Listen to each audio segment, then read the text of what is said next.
After trying to talk to students in an indoor setting about the context for Carver and his work, particularly in studying this fungus, I tried to create an outdoor activity where you would actually take students out into nature to see this fungus, because it's actually on a lot of the leaves and trees that we have just in Harrogate City Park right on campus. If you were to go around the track and then down past the softball and the baseball fields and back, you would see it on a lot of tree leaves, particularly some of the birch leaves is where I noticed it. So, an activity to get kids out of the classroom could be to go and find a leaf that has Pseudocercospora on it. Take a picture, post it on a web page. This is me trying to do that. Hint, don't do it on the side of the road in a patch of nettles in sandals.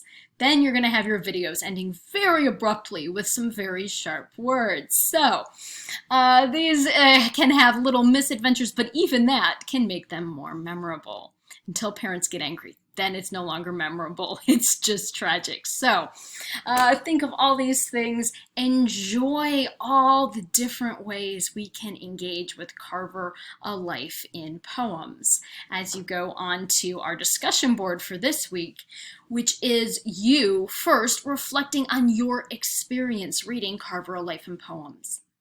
Think about what is at work here. How is Nelson negotiating the emotional impact of poems? Where is she lessening it? Where is she amping it up?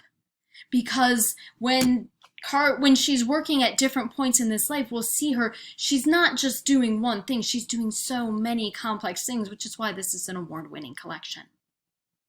Then think about, what did you learn? Did you learn anything about Carver's legacy here that maybe you didn't know before?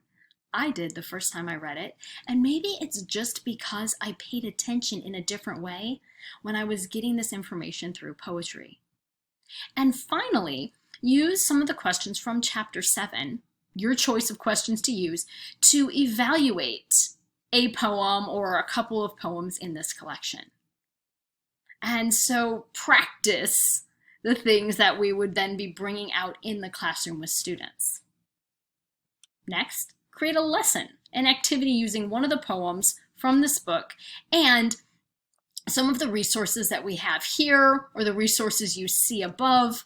You can use lessons that are already there and add on to them. Cite the lesson, say, hey, taking it from the Library of Congress or from this university page, I would use this activity and then change it, modify it, amplify it in this, and this ways. You don't need to come up with this from scratch.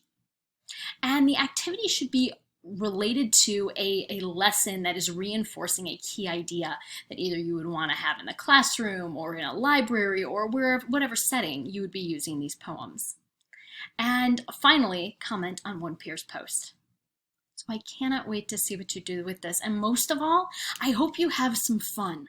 Because if we're not having fun, our students are going to miss that joy. So find something that engages you and bring that back in whatever way you want. Whether it's to teach something that they're going to be learning for a quiz, or it's sort of an interactive outdoor experience that maybe isn't going to show up on a quiz so much as is going to stick with them in the future.